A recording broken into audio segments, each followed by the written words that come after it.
नोटबंदी के फायदे सिर्फ गोदी मीडिया और अंधभक्तों को समझ में आए थे और कितना फायदा हुआ था पूरे देश ने देखा। उसमें नैनो टेक्नोलॉजी, जीपीएस का इस्तेमाल है। अगर एक जगह पर बहुत सारे नोट एक साथ पड़े रहेंगे तो न सिर्फ जो क्या उसके जो कानूनी तौर पर कार्रवाई करेंगे ना उनके पास सिर्फ, बल्कि इनकम टैक्स डिपार्टमेंट में इसका सिग्नल जाएगा। काले धन पर रोक के लिए लाए जा रहे 2000 रुपए के करेंसी नोट को बनाने के लिए state of the art nano technology का इस्तेमाल होगा। ये एक नई बात होगी। वैसे जीएसटी का फायदा भी सिर्फ इन्हीं लोगों को समझ में आया था। इस पे सवाल उठाने वाले बेवकूफ थे या फिर देशद्रोही थे।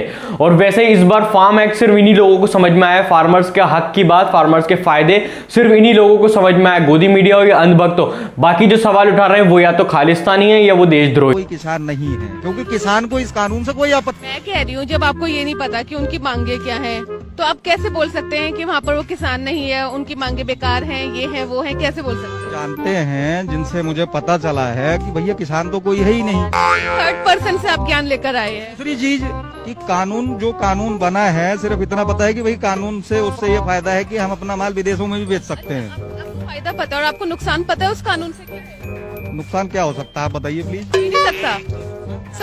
सरकार नहीं ये बोल रही है कि अभी तक लिखित में ये नहीं देने को तैयार हो रही है कि इन मंडियों में एमएसपी रहेगा। आपको पता है ये बात? नहीं मैम, ऐसा कुछ नहीं पता मुझे। उसकी मांगे पता है? जो बिजली बिल 2020 जो नया कानून आया है उसके खिलाफ किसान है। आपको पता है इसके बारे में?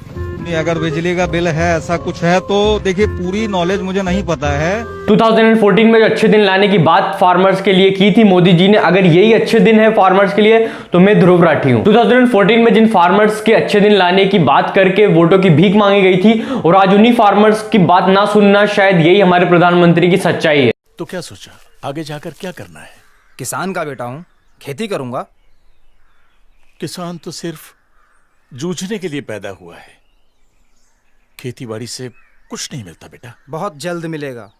फसल उगाने का ज्ञान भी, फसल का सही दाम भी, और किसान होने का सही मान भी। अच्छे दिन आने वाले हैं बाबा। वो कैसे? मोदी जी को जिताएंगे, भाजपा को बहुमत दिलाएंगे, तभी अच्छे दिन आएंगे। अच्छे दिन आने वाले हैं। आप कह रहे हो कि हम किसानों के हक की बात कर रहे हैं, लेकिन वाह वाह, किसानों को ये हक चाहिए नहीं, तो आप किसको हक दिलाना चाह रहे हो? जिसको हक चाहिए ही नहीं उसको क्यों हक दिला रहे हो? मतलब किसान को मालूम है कि ये जो आप उनके ऊपर थोपना चाहते हो वो उनके फायदे की चीज नहीं है, तो यहाँ आप आपके हक के लिए लड़ रहे हो या किसानों के हक के लिए लड़ रहे हो? किसान कह रहा है कि उन्हें एमएसपी मिलना चाहिए, मिनिमम सपोर्ट प्राइस, मतलब जो भी वो प्रोड्यूस कर रहे हैं, जो भी उनका प्रोड्यूस है उस पर एमएसपी मिलना ही चाहिए। और गवर्नमेंट कह रही है एमएसपी तो आपका राइट है। किसान कह रहा है कि अगर राइट है तो आप उस पर लॉ बनाओ ना, कानून लेके आओ, ताकि हमारे साथ कोई भी बुरा ना कर सके। और इस बात पे हमारी बीजेपी गवर्नमेंट मनमोहन सिंह बनी हुई है। यह आर्टिकल कहता है कि 50 साल से जो मांग थी किसानों की वो पूरी हुई, किसानों को अब आजादी मिल गई है, अब वो कहीं पे भी जाके कुछ भी बेच सकता है। बट यह हक तो पहले से ही उन्हें था। कोई भी कानून ऐसा था ही नहीं हमारे देश में जो ये कहता हो कि किसान मंडी से बाहर जाके, या उनको आजादी नहीं है बाहर जाके बेचने की।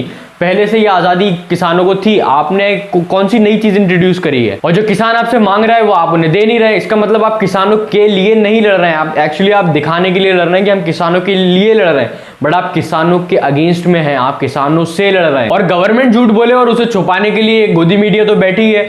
बात यहाँ पे बीजेपी की, किसानों की, ये सवाल बीजेपी से पूछे जा रहे हैं और गोदी मीडिया बातें कांग्रेस की कर रही है। आंदोलन को राजनीतिक पार्टियों ने टेक ओवर कर लिया और इसका सबसे ज्यादा फायदा कांग्रेस। हेमा मालिनी जी, किसान के साथ तस्वीर में होना और तकलीफ में होना दो अलग अलग चीजें हैं। किसान इन जैसे जाहिलों को ट्विटर पे जवाब नहीं दे सकता, लेकिन अगर किसान ट्विटर पे आके आंदोलन करने लगा तो फिर इन जैसे जाहिलों को रोटी भी नहीं मिलेगी। वहां कनाडा का प्रधानमंत्री हमारे देश के फार्मर्स की फिक्र कर रहा है, लेकिन हमारे यहाँ के प्रधानमंत्री जो 56 इंच का सीना लिए हुए हैं वो काशी में टाइम पास कर रहे हैं या फिर फार्मर प्रोटेस्ट से ध्यान भटकाने की कोशिश। और ग्लोबल मीडिया इसको फार्मर प्रोटेस्ट बता रहा है, और हमारे ही देश का मीडिया जहां पे प्रोटेस्ट हो रहा है वो उसको राजनीतिक एंगल से दिखा रहा है। और लेब्राडॉग गोस्वामी तो घूम फिर कर शाहीन बाग को ही लेके आएगा। शाहीन बाग वाला वेशभूषा बदल के शाहीन बाग पे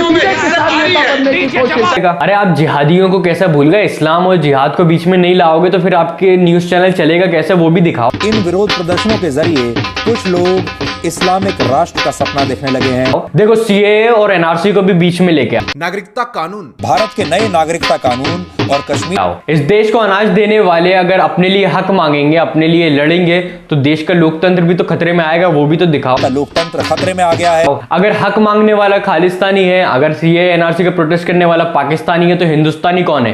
हिंदुस्तानी आपके लिए वो है जो आपके प्रधानमंत्री की इलॉजिकल, आपके पार्टी के नेताओं की इलॉजिकल बेवकूफी बातों को बिना सोचे समझे एक्सेप्ट कर ले, उसको मान ले। ए आवाज नीचे कर, थोड़ा तो ऊंचा बोल। हाँ अब ठीक है।